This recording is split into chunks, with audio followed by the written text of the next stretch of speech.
ತುಂಬ ಸುಸ್ತಾಗಿದ್ದಾರೆ, ಮೆಂಟಲಿ ತುಂಬ ಡಿಸ್ಟರ್ಬ್ ಆಗಿದ್ದಾರೆ. ಅಲ್ಲ, ಅಕ್ಕ ಯಾಕೆ ಹೀಗೆ ಮಾಡಿದ್ಲು? ಮಧ್ಯರಾತ್ರಿಯಲ್ಲಿ ಯಾರಿಗೂ ಹೇಳ್ದೆ ಕೇಳದೆ ಆಚೆ ಯಾಕೆ ಹೋದ್ಲು? ನನಗೂ ಗೊತ್ತಾಗ್ತಿಲ್ಲ ಅಣ್ಣ. ಅಲ್ಲ, ಬರ್ತ್ಡೇ ಮುಗಿಯೋವರೆಗೂ ನಮ್ಮ ಜೊತೆನೇ ಇದ್ಲು, ಊಟನೂ ನಮ್ಮ ಜೊತೆನೇ ಮಾಡೋದು. ಆದರೆ ರಾತ್ರಿ ಅಷ್ಟೊತ್ತಿನಲ್ಲಿ ಎಲ್ಲಿಗೆ ಹೋದ್ಲು ಅಂತಲೇ ಗೊತ್ತಾಗ್ತಿಲ್ಲ. ಡಾಕ್ಟ್ರು BP ಫ್ಲಕ್ಚುಯೇಟ್ ಆಗ್ತಿದೆ ಅಂತ ಇದ್ರು. ಏನೋ ನೋಡಿ ಪಾಪ ಹೆದರಿಬೇಕು. ಮಧ್ಯರಾತ್ರಿಯಲ್ಲಿ ಅರ್ಜೆಂಟ್ ಕೆಲಸ ಇದ್ದರೆ ನಮ್ಗೆ ಯಾರಿಗಾರು ಫೋನ್ ಮಾಡ್ಬೋದಾಗಿತ್ತು. ಅಲ್ಲ, ಅಷ್ಟೊತ್ತಿನಲ್ಲಿ ಆಚೆ ಹೋಗೋ ಕಾರಣ ಏನಿತ್ತು ಇವಳಿಗೆ? ಕಾರಣ ಇದೆ ಅಪ್ಪ. ಆ ಕಾರಣನ ನಾನು ಅರ್ಥ ಮಾಡಿಸ್ತಿದ್ದೀನಿ.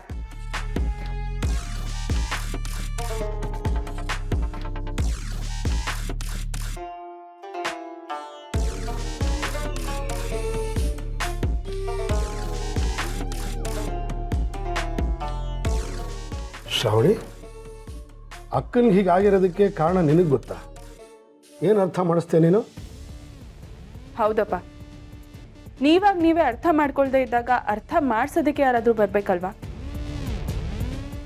ಏನು ಹೇಳ್ತಿದ್ಯಾ ಪುಟ ನೀನು? ಅಣ್ಣ ಅಕ್ಕನ್ನ ಅರ್ಥ ಮಾಡ್ಕೊಂಡಿಲ್ಲ ಅಂತ ಹೇಳ್ತಿದ್ಯಾ?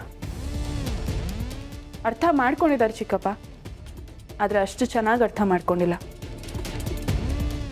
ನೆನ್ನೆ ರಾತ್ರಿ ಏನು ನಡೀತು ಅಂತ ನಾನು ನಿಮ್ಮ ಹತ್ರ ಹೇಳ್ತೀನಿ.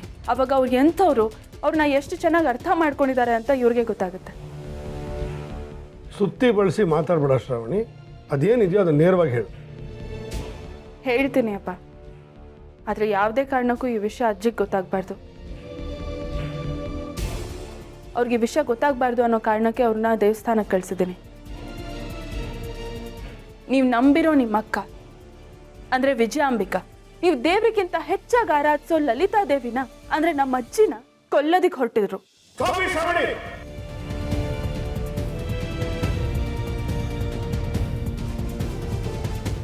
ಏನ್ ಮಾತಾಡ್ತಾ ಇದ್ದೆ ನೀನು?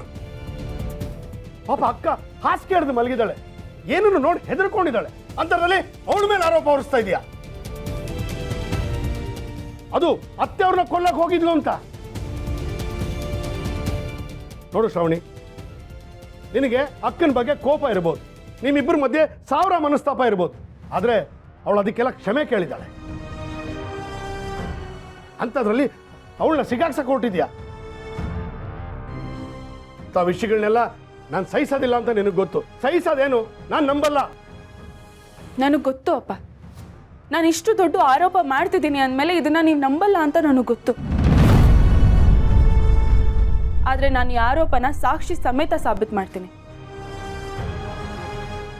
ನಮ್ಮ ಮನೇಲಿ CCTV ಕ್ಯಾಮ್ರಾ ಇದೆ ಅಲ್ವಾ? ಈ ಮನೇಲಿ ಏನೇ ನಡೆದ್ರು ಅದ್ರಲ್ಲಿ ರೆಕಾರ್ಡ್ ಆಗುತ್ತೆ ಅಲ್ವಾ? ಅದನ್ನ ನೋಡಿದ್ಮೇಲೆ ನಿಮಗೆ ನಂಬಿಕೆ ಬರುತ್ತೆ ಅಲ್ವಾ? ಚಿಕ್ಕಪ್ಪ, ಸ್ವಲ್ಪ ಲ್ಯಾಪ್ಟಾಪ್ ತಗೊಂಬನ್ನಿ.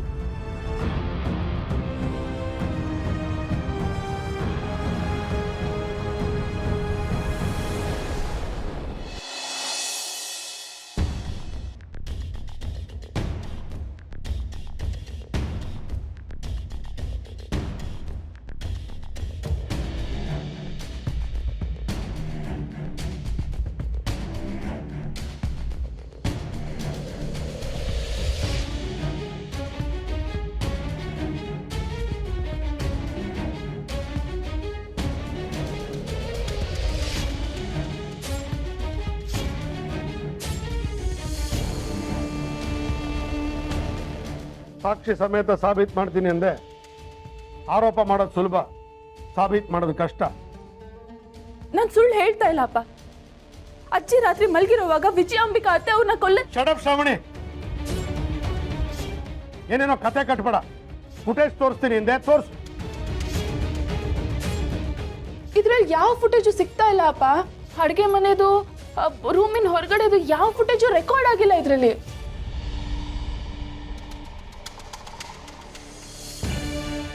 ಶ್ರಾವಣಿ, ರಿವೈಂಡ್ ಮಾಡಿ ಪ್ಲೇ ಮಾಡು.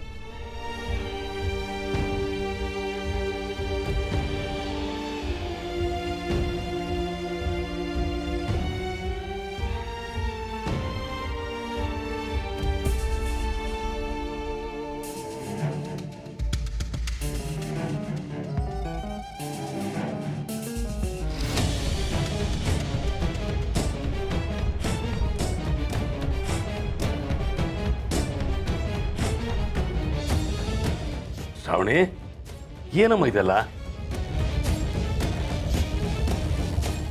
ಚಿಕ್ಕಪ್ಪ, ವಿಜಯ ಅತ್ತೆ ಅಜ್ಜಿನ ಕೊಲ್ಲೋದಕ್ಕೆ ಹೊರಟಿದ್ರು, ಅದಕ್ಕೆ ನಾನು ಶ್ರಾವಣಿ,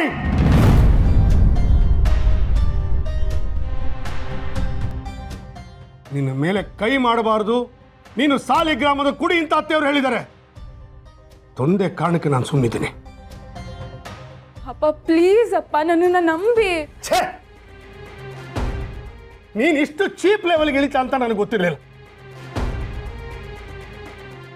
ಪಾಪ ಅಕ್ಕ ನನ್ನ ಹತ್ರ ಬೇಡ್ಕೊಂಡು, ನಂದೇನು ತಪ್ಪಿಲ್ಲ, ಶ್ರಾವಣಿನೇ ನನ್ನ ವಿರುದ್ಧವಾಗಿ ನಿಂತಿದ್ದಾಳೆ ಅಂತ. ಆದ್ರೆ ನಾನು ನಂಬಲಿಲ್ಲ.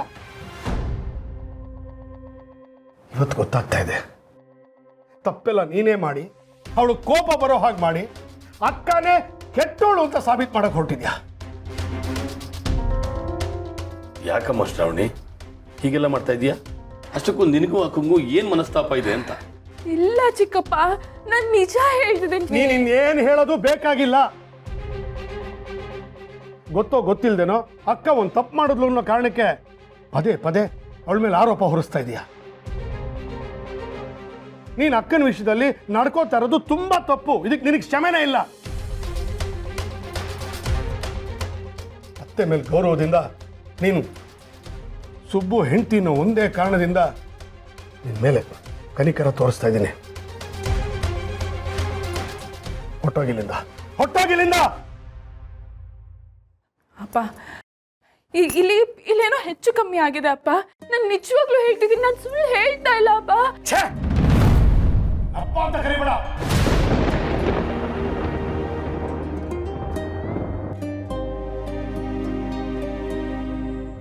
ಇಷ್ಟೆಲ್ಲ ಆದ್ಮೇಲೂ ನೀನ್ ಬಾಯಲ್ಲಿ ನನ್ನ ಅಪ್ಪ ಅಂತ